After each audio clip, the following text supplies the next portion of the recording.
Hello friends, कैसे हैं आप लोग। पिछली कक्षा में हम लोगों ने यहाँ तक अध्ययन किया हुआ था। अब इसके आगे आज देखते हैं। अगर आप चैनल पर पहली बार विजिट किए हैं तो चैनल को प्लीज़ सब्सक्राइब कर लीजिए, और पिछली वीडियो को नहीं देखा है तो इसी चैनल के प्लेलिस्ट पर जाकर देख सकते हैं। इसमें मैं सीरियल वाइज जो है कंटेंट डाल रही हूँ एलटी मिशन बुक के, तो आप लोगों को आसानी से प्राप्त हो जाएगा अगर आप चैनल सब्सक्राइब किए रहेंगे। तो देखते हैं। आश्रम से सरोवर का मार्ग वल्कलों के अग्रभाग से टपकते जल से रेखांकित है। राजा आश्रम में प्रवेश से पूर्व अपने आभूषण और धनुष सारथी यानी सूत को देकर सादे वेश में प्रवेश करता है। आश्रम प्रवेश के समय राजा की दाहिनी भुजा फड़कती है, जो सुंदर स्त्री की प्राप्ति का सूचक है। आश्रम प्रवेश पर राजा वाटिका की दाहिनी ओर वृक्षों का सेचन कर रही प्रियंवदा आदि बालिकाओं को देखता है। प्रियंवदा कहती है कि शकुंतला के समीप रहने पर बकुल मौल स्त्री का वृक्ष लता से युक्त लगता है।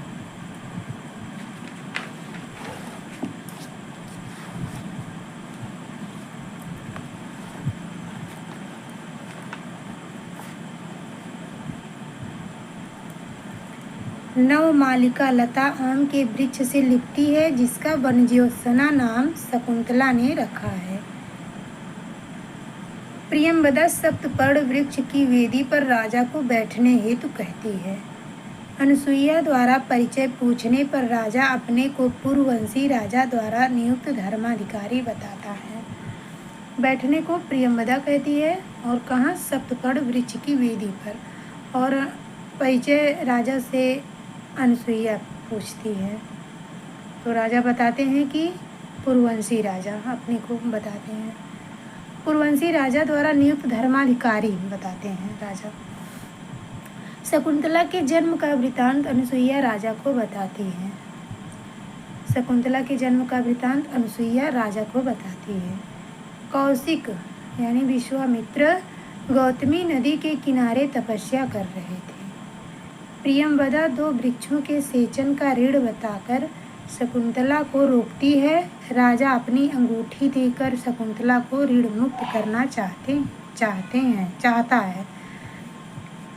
द्वितीय अंक का आरंभ खिन्न विदूषक के प्रवेश के साथ होता है, जो राजा के मृगया के व्यसन से दुखी है।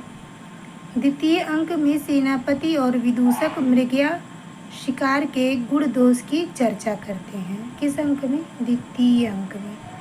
द्वितीय अंक में सेनापति और विदूषक मृगया शिकार के गुण दोष की चर्चा करते हैं।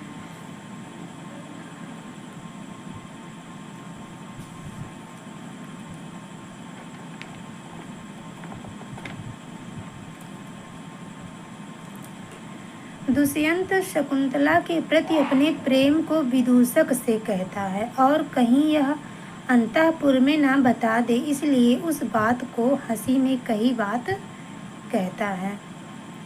करभक संदेश लाता है कि चौथे दिन महारानी दुष्यंत की माता के व्रत जीवित पुत्रिका या जीवतिया व्रत का पारण है।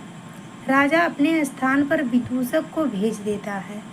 तृतीय अंक का आरंभ शिष्य के प्रवेश से होता है, जो शकुंतला के अस्वस्थ होने की खबर प्रियंवदा से प्राप्त होने का अभिनय करता है। तृतीय अंक का आरंभ शिष्य के प्रवेश से होता है। तृतीय अंक का आरंभ विष्कंभक से होता है। तृतीय अंक में दुष्यंत के शकुंतला के समीप उपस्थित होने पर दोनों सखियां मृग शावक को उसकी मां से मिलाने के बहाने से हट जाती हैं।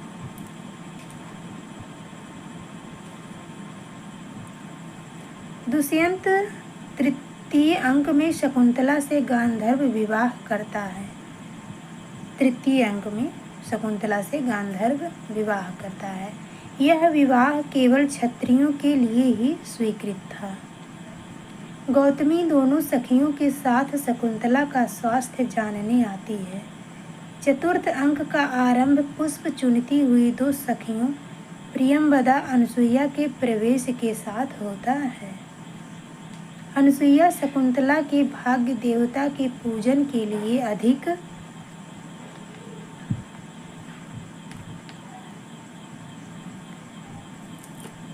फूल तोड़ने को कहती है। शाप देकर जाते हुए दुर्वासा को मनाने प्रियंवदा जाती है। शकुंतला कुटिया के द्वार पर बाएं हाथ पर मुंह रखे चित्र लिखित सी बैठी है। शाप का वृतांत केवल अनसुईया और प्रियंवदा को ज्ञात रहता है। चौथे अंक का आरंभ भी शुद्ध विष्कंभक के साथ होता है। विष्कंभक के पश्चात सोकर उठे शिष्य का प्रवेश मंच पर होता है, जो काश्यप के आदेशानुसार कितनी रात शेष है यह जानने के लिए बाहर आता है। कब? विष्कंभक के पश्चात। शकुंतला सुखपूर्वक सोई कि नहीं यह जानने के लिए गई हुई प्रियंवदा यह समाचार लाती है कि कण्व ने शकुंतला को विवाह को अनुमति दे दी है। शकुंतला गर्भिणी है यह समाचार कण्व को अशरीरधारी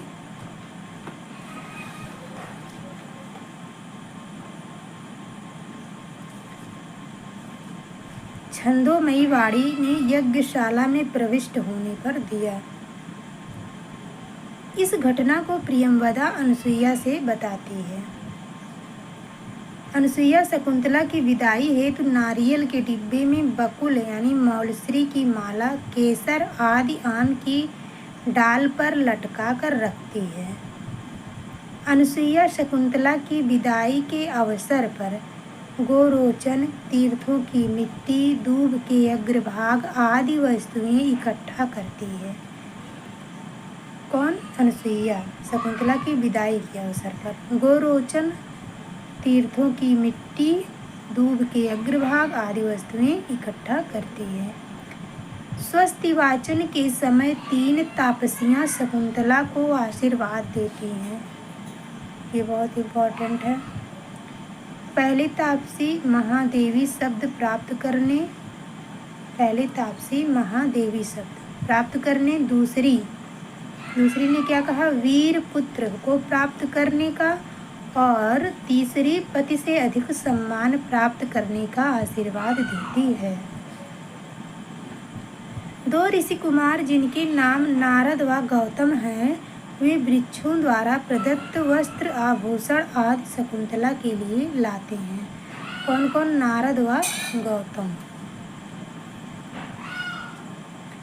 दोनों सखियां चित्रकारी से प्राप्त ज्ञान के आधार पर शकुंतला का श्रृंगार करती हैं।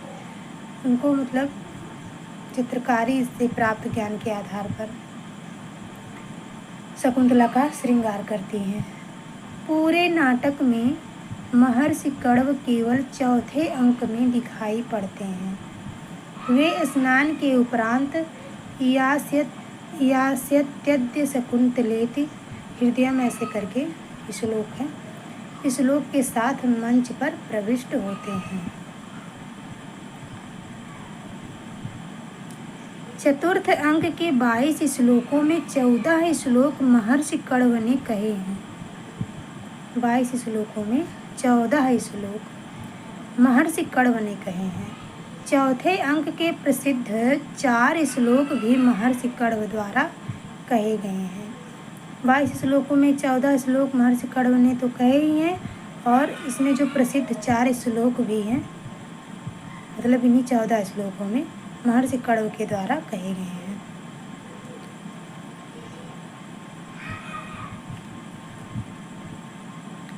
ययाति चंद्रवंश के संस्थापक राजाओं में थे, जिनकी देवयानी और शर्मिष्ठा नाम की 2 पत्नियां थीं। देवयानी दानवों के गुरु शुक्राचार्य की पुत्री और ययाति की विवाहिता पत्नी थी। दानवों के राजा वृषपर्वा की पुत्री शर्मिष्ठा देवयानी की सेविका के रूप में आई थी। ययाति ने उससे गांधर्व विवाह कर लिया। ययाति के 5 पुत्रों में शर्मिष्ठा का पुत्र पुरु भी था, जिसने शुक्राचार्य के शाप से वृद्ध हुए ययाति की वृद्धावस्था अपने ऊपर ले लिया था। पुरु ने ये शर्मिष्ठा का पुत्र था। अग्निदेवी की परिक्रमा करते हुए कण्व ने ऋग्वैदिक छंद त्रिष्टुप में शकुंतला को आशीर्वाद दिया। अग्निदेवी की परिक्रमा करते हुए कण्व ने ऋग्वैदिक छंद त्रिष्टुप में शकुंतला को आशीर्वाद दिया। त्रिष्टुप के प्रत्येक चरण में 11 वर्ण होते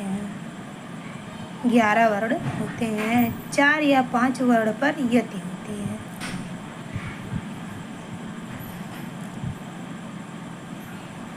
वृक्षों के प्रथम पुष्पोद्गम के समय शकुंतला आश्रम में उत्सव मनाया करती थी। वृक्षों से कण्व द्वारा शकुंतला के जाने हेतु आज्ञा मांगने पर वे कोयल की आवाज में आज्ञा प्रदान करते हैं। कौन? वृक्ष लोग कोयल के द्वारा। वृक्षों ने शकुंतला को कोयल की आवाज में जाने की आज्ञा दे दी है। इस बात की कण्व अपर वक्त्र छंद में पुष्टि करते हैं। यहाँ पे उन्होंने अग्निदेवी की परिक्रमा करते हुए कण्व ने ऋग्वैदिक छंद त्रिष्टुप में शकुंतला को आशीर्वाद दिया, और यहाँ जो है अपर वक्त्र छंद में पुष्टि करते हैं। वृक्षों ने शकुंतला को कोयल की आवाज में जाने की आज्ञा दे दी है। इस बात की कण्व अपर वक्त्र छंद में पुष्टि करते हैं। आकाशवाणी के द्वारा शकुंतला यात्रा की जो मंगल कामना की गई है वह शाकुंतलम का मध्यनांदी है। जाती हुई शकुंतला अपनी लता बहन वन ज्योत्सना से गले मिलकर विदाई लेती है, जो आम्र वृक्ष से लिपटी है। उसका नाम वन ज्योत्सना, और इसे धरोहर के रूप में सखियों के हाथ में देती है। कौन देती है? शकुंतला देती है। शकुंतला कण्व से गर्भ के कारण शिथिल हरिणी के कुशल पूर्वक संतानोत्पत्ति का समाचार अपने पास भेजने को कहती है। शकुंतला कण्व से गर्भ के कारण शिथिल हरिणी के कुशल पूर्वक संतानोत्पत्ति का समाचार अपने पास भेजने को कहती है। कुशाग्रों से विधे मुख वाले जिस मृग के मुख पर शकुंतला ने इंगुदी यानी हिंगोट का तेल लगाया था तथा सांवा के चावल से पाला था, वह शकुंतला के जाते समय उसका वस्त्र खींचता है। वह उसे पिता कण्व को सौंपती है। वन ज्योत्सना को अपनी सखियों के हाथ में सौंपती है, अनुसुईया और प्रियंवदा के हाथों में, और जो मृग था उसको पिता कण्व को सौंपती है। शकुंतला के साथ सरोवर के तट तक आए कण्व क्षीर वृक्ष यानी पीपल के नीचे बैठकर दुष्यंत को भेजने हेतु संदेश देते हैं। दुष्यंत के लिए संदेश कहाँ देते हैं? क्षीर वृक्ष यानी पीपल के नीचे बैठकर। कमल के पत्ते की ओट में बैठे सहचर चकवा को न देख पाने के कारण चकवी रोती यानी चिल्लाती है। शकुंतला द्वारा पहले पूजा के रूप में डाले गए नीवार अब कुटी के द्वार पर उगे हैं, जो कण्व को उसकी याद दिलाएंगे। नीवार अब कुटी के द्वार पर उगे हैं, जो कण्व को उसकी याद दिलाएंगे। और देखिए, अपराजिता रक्षा करंडक सिंह शावक के साथ खेलते सर्वदमन के हाथ पर बंधा है, जो बालक के माता पिता के अतिरिक्त अन्य के छूने पर सर्प बनकर डस लेता है। षष्ठ अंक में इंद्र सारथी मातली राजा में क्रोध या वीरता को जगाने के लिए विदूषक पर आक्रमण करता है। मातली विदूषक पर आक्रमण करके उसे मेघ प्रतिछंद नामक महल के ऊपरी मंजिल पर ले जाता है।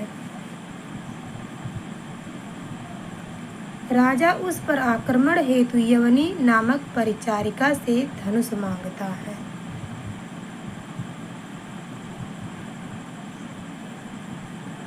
मातली राजा के समक्ष प्रकट होकर राजा को देवासुर संग्राम में इंद्र के सहायतार्थ चलने हेतु निवेदन करता है। ये भी इम्पोर्टेंट है, कभी कभी पूछता है कि राजा को देवासुर संग्राम में जाने के लिए किसने मतलब आगे कहा, तो मातली। तो फ्रेंड्स, इसके बाद हम आगे यहाँ से कल पढ़ेंगे। तो तब तक के लिए